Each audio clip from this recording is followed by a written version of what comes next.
बिस्मिल्लाहिर्रहमानिर्रहीम, अस्सलामुअलैकुम वरहमतुल्लाहि वबरकातुहू। मैं आप तमाम ही अहबाब को खुशामदीद कहता हूँ अपने यूट्यूब चैनल हाशमी इंस्टीट्यूट में।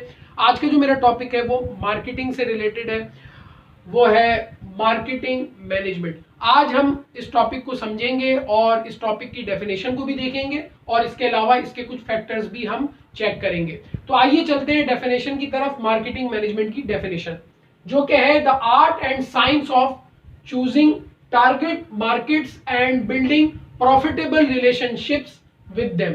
अब देखिए ये डेफिनेशन हमें क्या बता रही है। ये डेफिनेशन हमें ये बता रही है कि जब भी मार्केटिंग मैनेजमेंट का एक प्रोसेस हो रहा होगा, कोई भी कंपनी जब मार्केटिंग मैनेजमेंट के प्रोसेस से गुजर रही होगी तो उसको क्या करना पड़ेगा कंपनी को, क्योंकि कंपनी जब भी बनती है तो वो या तो वो प्रोडक्ट इंट्रोड्यूस कराती है मार्केट में या सर्विसेज इंट्रोड्यूस कराती है मार्केट में, ताकि वो कंज्यूमर की नीड्स एंड वांट्स को फुलफिल कर सके एफिशिएंटली और इफेक्टिवली। तो इसी चीज को मद्देनजर रखते हुए मुख्तलिफ कंपनी जब प्रोडक्ट को लाती है ना, तो प्रोडक्ट लाने से पहले ये चेक करती हूँ कि हमारी टारगेट मार्केट क्या है।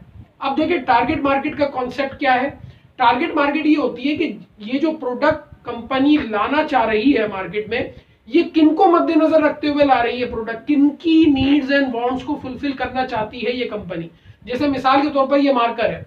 अब ये जो प्रोडक्ट मार्केट में आई तो यकीनी तौर पे इस प्रोडक्ट के आने से पहले इसकी टारगेट मार्केट सेट की गई होगी।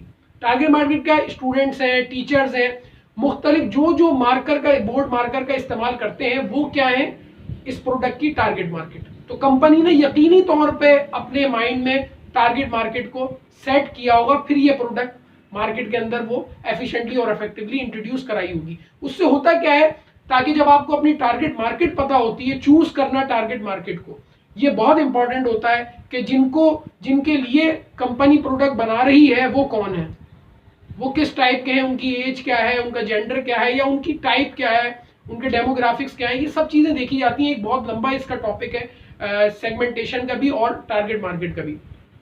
तो इसमें समझाया ये जा रहा है मार्केटिंग मैनेजमेंट की डेफिनेशन के अंदर कि ये एक ऐसा प्रोसेस होता है मार्केटिंग मैनेजमेंट का जिसमें कंपनी चूज करती है टारगेट मार्केट अकॉर्डिंग टू अपनी प्रोडक्ट को देखते हुए और अपनी सर्विसेज को देखते हुए कि मैं किसकी नीड्स एंड वांट्स को हम फुलफिल करने जा रहे हैं। कंपनी का ऑब्जेक्टिव क्या है कि अपनी प्रोडक्ट के थ्रू, अपनी सर्विसेज के थ्रू किसकी नीड्स एंड वांट्स फुलफिल की जा रही है, तो उसको मद्देनजर रखा जाता है, उस टारगेट ऑडियंस को मद्देनजर रखा जाता है ताकि प्रोडक्ट एफिशिएंटली और इफेक्टिवली मार्केट में इंट्रोड्यूस कराई जा सके, ताकि वो नीड्स एंड वांट्स को फुलफिल कर सके कंज्यूमर की।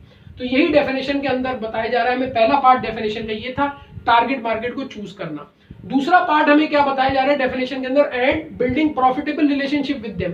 हमने मार्केटिंग की जनरल डेफिनेशन भी देखी थी, उसकी डेफिनेशन भी यही थी जनरल मार्केटिंग की कि आप प्रॉफिटेबल रिलेशनशिप बिल्ड करते हैं कंज्यूमर से। लेकिन ये कहना आसान होता है, लेकिन इसके लिए आपको कुछ इकदाम लेने होते हैं, कुछ जो है वो क्या कहते हैं स्टेप्स उठाने पड़ते हैं, तभी आपका प्रॉफिटेबल रिलेशनशिप कायम हो सकता है किससे, कस्टमर से। तो यही बताया जा रहा है डेफिनेशन में कि दो चीजें इसमें इंपॉर्टेंस रखती हैं, जो कि सबसे पहले टारगेट ऑडियंस को सिलेक्ट करना, टारगेट मार्केट को चूज करना, देन उसके बाद प्रॉफिटेबल रिलेशनशिप कायम करना कस्टमर के साथ। यही ऑब्जेक्टिव होता है मार्केटिंग मैनेजमेंट का और यही मार्केटिंग मैनेजमेंट की डेफिनेशन है। आइए अब हम जो है डेफिनेशन तो हमने डिस्कस कर ली, उम्मीद करता हूं ये डेफिनेशन आप लोगों को समझ में आ गई होगी। अब कुछ हम फैक्टर्स देखते हैं। अब मार्केटिंग मैनेजमेंट की हमने जनरल डेफिनेशन तो देख ली, अब इसमें क्या क्या फैक्टर्स जो है वो बुनियादी तौर पर किन फैक्टर्स को देखा जा रहा होता है मार्केटिंग मैनेजमेंट के जब प्रोसेस से कंपनी गुजर रही होती है। तो पहली चीज होती है मार्केट सेगमेंटेशन, दूसरी चीज होती है टारगेट मार्केट, तीसरी चीज होती है वैल्यू प्रोपोजिशन। अगला जो मेरा टॉपिक हुआ इंशाल्लाह मार्केटिंग से रिलेटेड, उसमें मैं डिफरेंस बताऊंगा मार्केट सेगमेंटेशन का और टारगेट मार्केट का। उसके अंदर मैं डीपली इन दोनों टॉपिक्स को एक्सप्लेन करूंगा। देन उसके बाद फर्दर ऑन जो उसके बाद जो मेरा लेक्चर होगा वो वैल्यू प्रोपोजिशन, मतलब प्रॉपर तौर पर मैं एक अलग लेक्चर इन टॉपिक से रिलेटेड मैं इंशाल्लाह अपलोड करूंगा। लेकिन अभी इनको भी जनरली मैं बता देता हूं कि जब भी कंपनी मार्केटिंग मैनेजमेंट के प्रोसेस से गुजरेंगी तो उनको ये 3 मरहलों से गुजरना होगा। सबसे पहले सेगमेंटेशन का प्रोसेस करना होगा, ग्रुप में डिवाइड करना होगा अपने कंज्यूमर्स को कि भाई हम जिनके लिए ये प्रोडक्ट हम बना रहे हैं उनके ग्रुप्स ये हैं। सेगमेंट में उनको तकसीम करना होगा, age wise, education wise, characteristics wise आप मुख्तलिफ ग्रुप्स बना देते हैं अपने कंज्यूमर के। जब भी आप इस प्रोसेस से गुजरते हैं तो उसे हम क्या कहते हैं, मार्केट सेगमेंटेशन, यानी आपने सेगमेंट बना दिया है अपनी मार्केट का कंज्यूमर को देखते हुए। According to consumer. उसके अलावा फिर होता क्या है, इस जब ये आप कर लेते हैं ये वाला स्टेप मुकम्मल, देन आप आते हैं दूसरे स्टेप की तरफ, यानी टारगेट मार्केट। उन्हीं सेगमेंट में से फिर आप एक सेगमेंट जब सिलेक्ट कर लेते हैं पर्टिकुलर कि भाई मैं इनको जो है वो इनकी नीड्स एंड वांट्स को फुलफिल करूंगा, तो उसे हम कहते हैं टारगेट मार्केट। कि आपने मुख्तलिफ सेगमेंट्स बनाए, उनमें से एक सेगमेंट को आपने सिलेक्ट कर लिया और उनकी नीड्स एंड वांट्स को फुलफिल करने के लिए आपने प्रोडक्ट या सर्विसेज कंपनी ने इंट्रोड्यूस करा दी। तो ये मरहलावार ये प्रोसेस चलते हैं। पहले आता है मार्केट सेगमेंटेशन, फिर आता है टारगेट मार्केट।